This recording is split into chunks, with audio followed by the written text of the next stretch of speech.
So hello and welcome to India's first educational broadcast channel, The Shaurya Rathore talk show.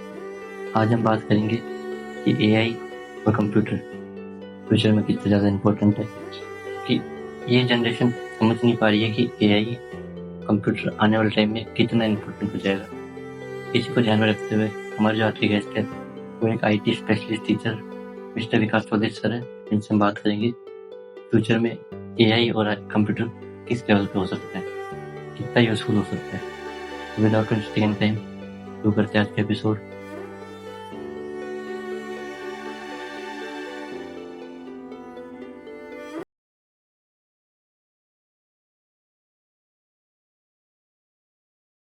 Thank you हमारे show में। तो कैसा लग रहा है आपको आज? बहुत अच्छा लग रहा है। बच्चों को चीजें बेस पढ़ेंगे से बात करने से बहुत अच्छा लग रहा है कि मैं भी एक स्टूडेंट न्यू फील्ड में नॉलेज मिलेगी। बिल्कुल। तो शुरू करते हैं एकदम शुरुआत से। तो आपका कंप्यूटर में इंटरेस्ट कब जगा और वहाँ से आपने टीचिंग लाइन में कैसे शुरुआत की? शुरुआत तो सभी की तरह कंप्यूटर अपन देखते थे अभी टीवी देखने के लिए, गेम खेलने के लिए, मूवी देखने के लिए। शुरुआत में सही था। पहले हम सोचते भी नहीं थे कि इसके पीछे क्या कोई प्रोग्राम हो सकता है, म्यूजिक हो सकता है। धीरे धीरे स्कूल पास आउट हुए, फिर धीरे धीरे कॉलेज के अंदर मैंने कंप्यूटर साइंस सब्जेक्ट लिया। उसके बाद में पता चला कि इसके अंदर प्रोग्राम चीज भी होती है, उसके अंदर अलग अलग लैंग्वेज होती है, उसके अलग अलग भाषाएं होती है, उनके अंदर अपन प्रोग्राम डेवलप करते हैं, अलग अलग तरह की चीजें। उसके बाद धीरे धीरे सब्जेक्ट में इंटरेस्ट चालू हुआ। नेक्स्ट आपके टाइम कंप्लीट तक था नहीं, अभी कंप्यूटर का दौर आ गया। उस टाइम कैसे लगा कि वो कंप्यूटर लेना चाहिए?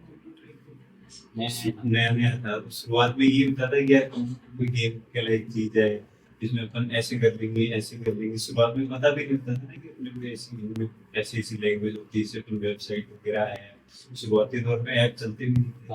और शुरुआत के कंप्यूटर तो बहुत ही ज्यादा स्लो होते थे, इतना स्लो होते थे कि आदमी पानी में क्या जाए तब काम से तो फर्स्ट।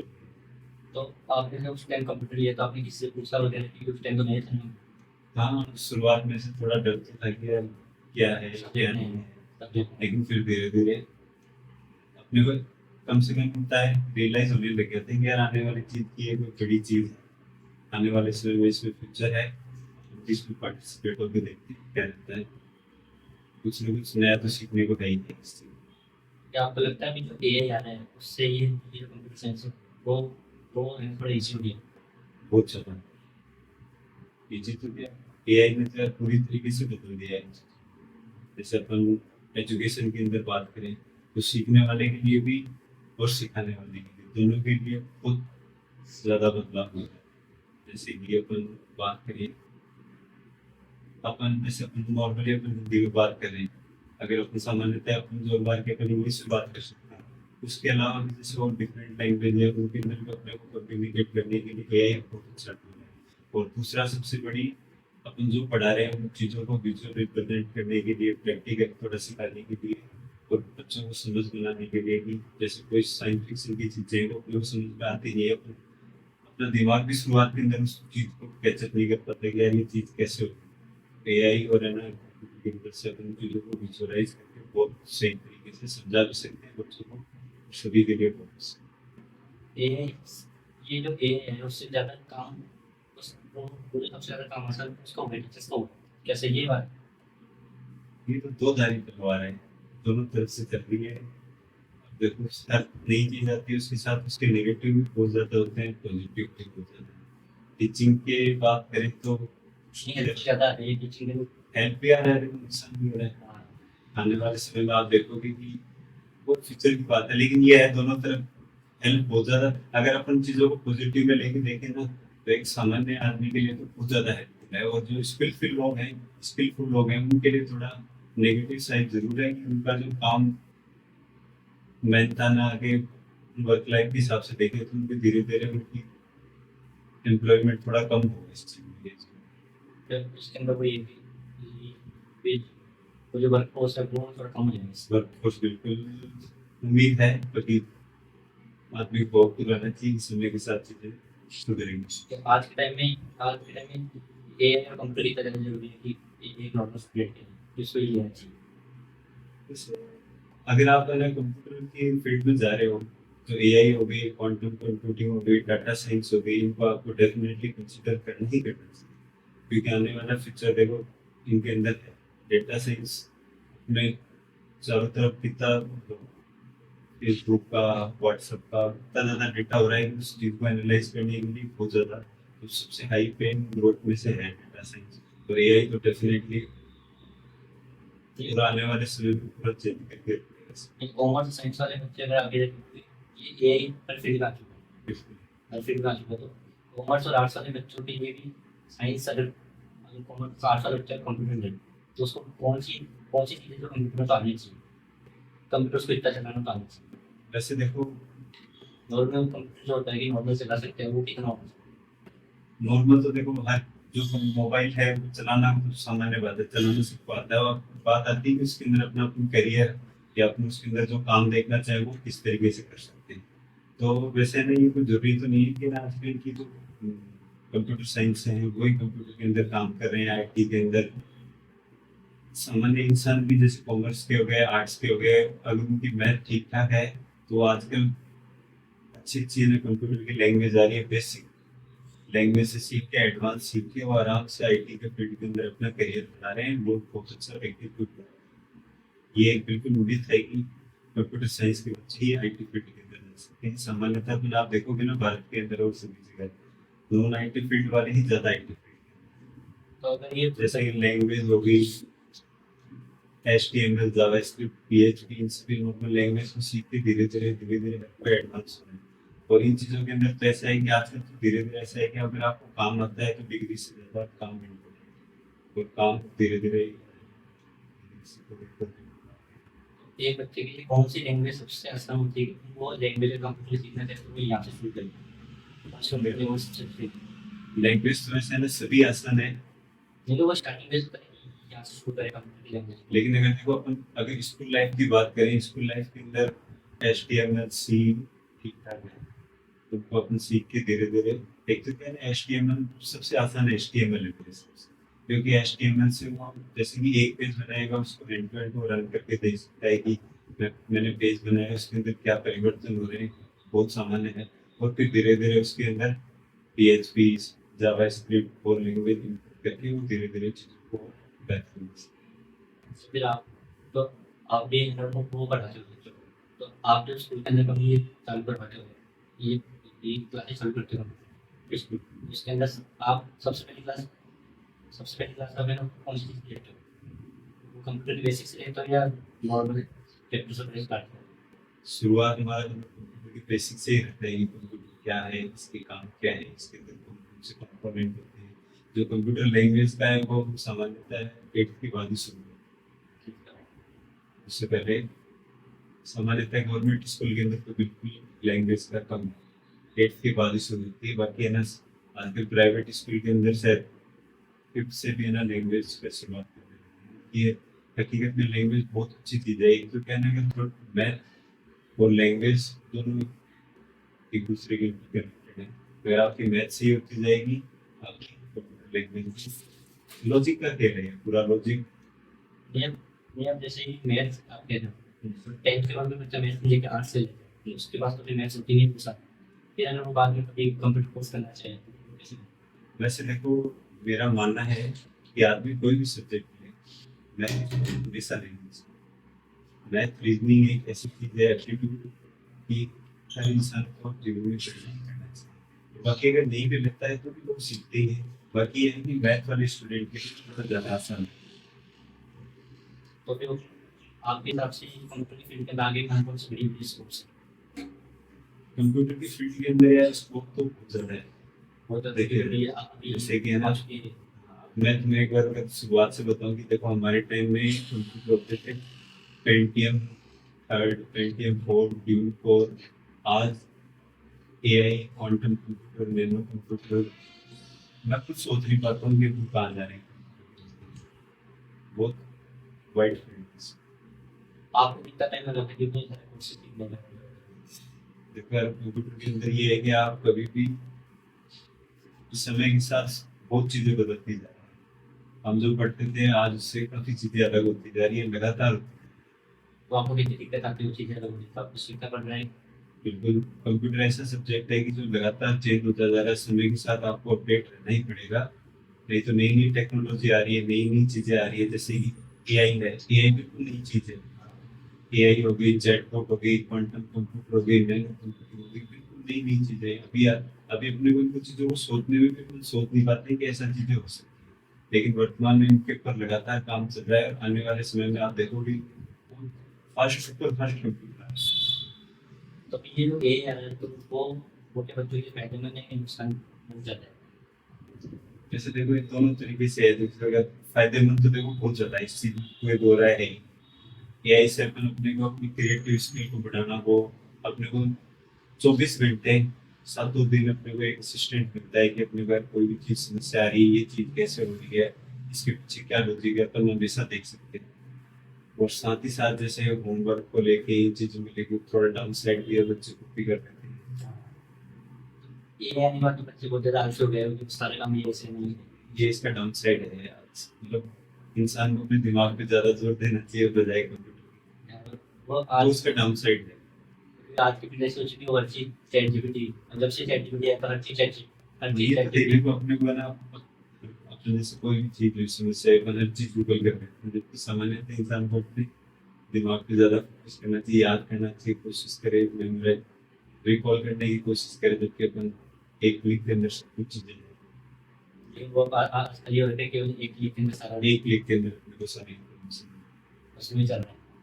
मिल चीज़ कंप्यूटर के साथ अगर कोई बच्चा कुछ पढ़ना चाहे तो उसके साथ में कोई ऐसा सब्जेक्ट होता है तो लिंक करके पढ़ सकते हैं। कंप्यूटर के साथ लिंक करने के लिए सबसे ज्यादा जरूरी थी मैथ नहीं होनी चाहिए, होगा कि पढ़ने को अपन अपना भी मेरे हिसाब से आप जब बिना कोई सब्जेक्ट पढ़ रहे हो ना तो उसको न्यूज़पेपर हो गए और दूसरी एक्टिविटी में ज़्यादा करना चाहिए, फिजिकल एक्सरसाइज वगैरह करना चाहिए, खेलना चाहिए। वो ज़्यादा रहना है। पढ़ाई के साथ साथ दूसरी अदर एक्टिविटी ही इम्पोर्टेंट है जितनी पढ़ाई है। तो आप वो आप स्कूल में पढ़ाते हो तो आज तक आपके साथ कोई ऐसा हुआ है कि कोई ऐसा स्टूडेंट हो कि उसने कंप्यूटर पे ऐसा प्रोजेक्ट बना दिया हो कि आपको शौक हो गया मतलब यार इसे सीरियस प्रोजेक्ट बना सकते हैं? वैसे देखो शौक वाली बात तो नहीं है, लेकिन मतलब शौक तो नहीं, लेकिन धीरे धीरे लगातार समय के साथ इम्प्रूवमेंट होते जा रहे हैं। लेकिन कुछ बच्चों ने देखो बहुत शानदार प्रोजेक्ट बनाए, जैसे कि एक ऑनलाइन स्ट्रीमिंग लाइव वेबसाइट बनाई थी, उसके अंदर जैसे एक तरह का यूट्यूब का ही हाँ। वेबसाइट का उन्होंने बनाया था। नया नहीं था, लेकिन एक सामान्य पृष्ठभूमि के बच्चे के लिए ये चीज बनाना ही बहुत बड़ी बात है। कोई भी अपन ने जैसे कंटेंट बनाया उसको लाइव वेबसाइट के ऊपर स्ट्रीम कर सकते हैं। तो आपको क्या लगता है ये जो अभी कंप्यूटर बेस है आने वाले 10 साल में एआई और कंप्यूटर कहाँ पे मानते हो कि कौन सी पोजीशन पे होंगे? देखा है कंप्यूटर के बारे में अपन सोचना मेरे हिसाब से काफी कम है। अपन सोच भी नहीं सकते वो जितनी स्पीड से आगे बढ़ रहे हैं। अपने भारत में जरूर इससे रिलेटेड इनोवेशन कम हो रहे हैं, लेकिन बाहर के देशों के अंदर बहुत ज्यादा इनोवेशन हो रही है, बहुत लगातार।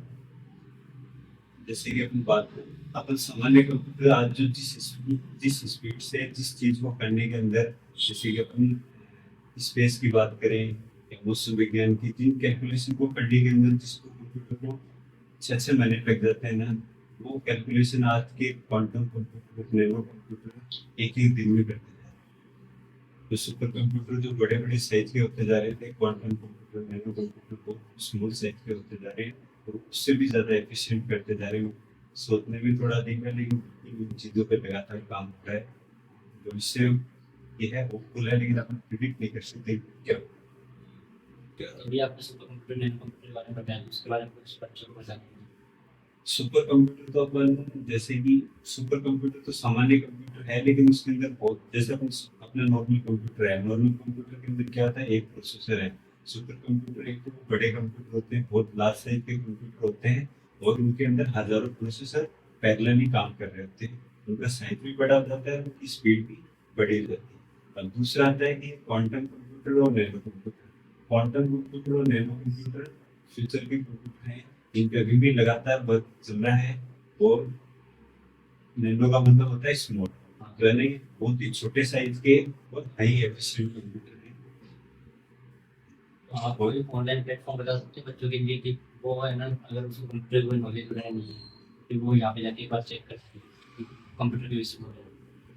बेसिक वगैरह के लिए तो देखो सबसे बढ़िया आज के समय में यूट्यूब हो गया। हाँ और ऑनलाइन कई प्लेटफॉर्म है जो नई नई चीज़ों के कोर्स भी करवाते हैं, जैसे गूगल भी है। गूगल भी है ना, गूगल के अंदर बहुत सारे फ्री कोर्सेज अवेलेबल हैं। गूगल खुद अपने को कोर्स कराता है, उनके वीडियो लेक्चर हैं, और है ना कोर्स कंप्लीट करने के बाद में अपने को गूगल की तरफ से सर्टिफाइड भी मिलता है। और यूडेमी वगैरह कई वेबसाइट है जो बहुत शानदार शानदार कोर्स करा रखे हैं, जो इंडस्ट्री के जो हाईएस्ट नॉलेजेबल आदमी है उनके द्वारा कोर्स करा रखे हैं, up to date. Higher higher knowledge भी आपने बताया, तो कौन कौन सा बताएं? जैसे कि डेटा साइंस हो गया, एआई हो गया, क्वांटम कंप्यूटर से रिलेटेड चीजें हो गई, बिग डेटा साइंस, इनसे रिलेटेड। एक तो क्या है ना, ये चीजें भी थोड़ी नई है, अभी अभी लेटेस्ट करंट मार्केट के अंदर चलती है, और उनकी सैलरी वगैरह हाई पेइंग जॉब में से एक। अभी ना वर्तमान समय में सबसे हाईएस्ट पेइंग जॉब में से एक है डेटा साइंटिस्ट। मतलब आप कहें मतलब ये कि आजकल के बच्चों डेटा साइंस पढ़ना चाहिए। आप सब तरह से क्या हो रहा है, क्या तो डेटा साइंस के बारे में बता सकते हो? डेटा साइंस के बारे में हम बात करें, जैसे कि डेटा क्या होता है। डेटा होता है जो कंप्यूटर की भाषा में करें तो चारों तरफ हो रहा है वो डेटा है। कंप्यूटर के अंदर जो भी इंफॉर्मेशन आ रही है वो सभी चीज डेटा है। तो धीरे धीरे जैसे हर फेसबुक का सर्वर हो गया, गूगल का, अपने भारतीय और वेबसाइट हो गई का, इनका सभी का सर्वर के अंदर बहुत सारी इंफॉर्मेशन कलेक्ट होती जाती है। उस उस डेटा में से अपनी जरूरत की इंफॉर्मेशन निकालना सही समय पे सही टाइम पे एफिशिएंटली, ये डेटा साइंस। तो एआई अभी आया है, तो आपने जब कंप्यूटर करा तो आपके घर वालों ने कुछ बोला कि ये तो इसके बारे में तो कुछ जानते ही नहीं। एआई तो देखो बहुत नई चीज है। अभी भी अपन वर्तमान में भी बात करें तो घर पे भी मतलब सामान्यतः नॉर्मल इंसान के लिए भी एआई बहुत नई है, तो समझ में नहीं आता कि एआई को क्या है।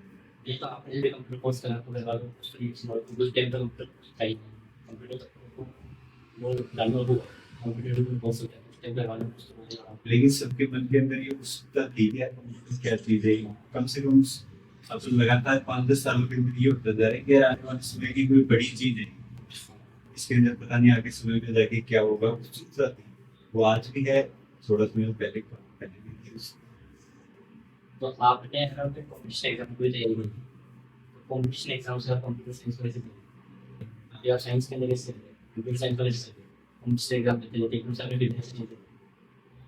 कंपटीशन के अंदर भी जैसे आप सामान्यतः अपन बात करें, आज के समय कंपटीशन के अंदर भी कंप्यूटर का अलग से वेटेज होते हैं।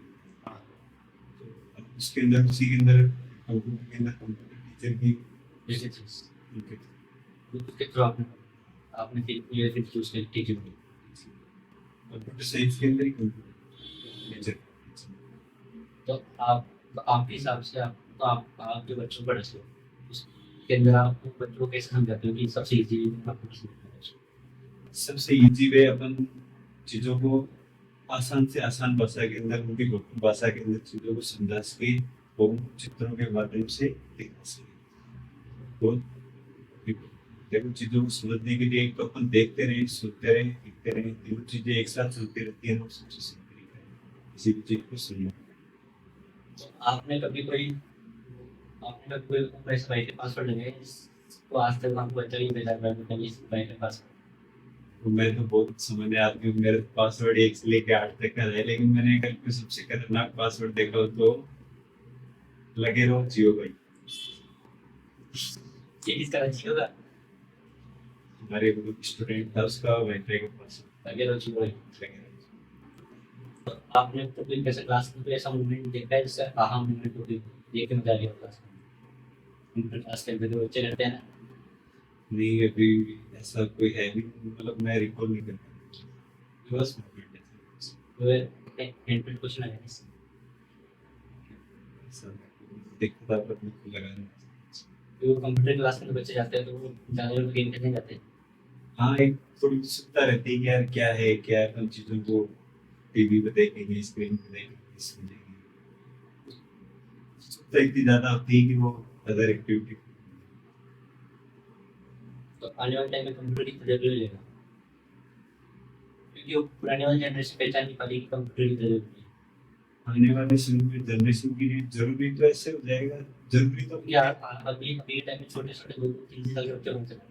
फोन चला रहे हैं बिल्कुल, लेकिन उस चीज की एक चला रहे हैं, यूज आ रहा है, लेकिन एक्चुअल समझ नहीं आ रहा है। ये अपन चीजों को सही किस वे में यूटिलाइज कर पा रहे हैं।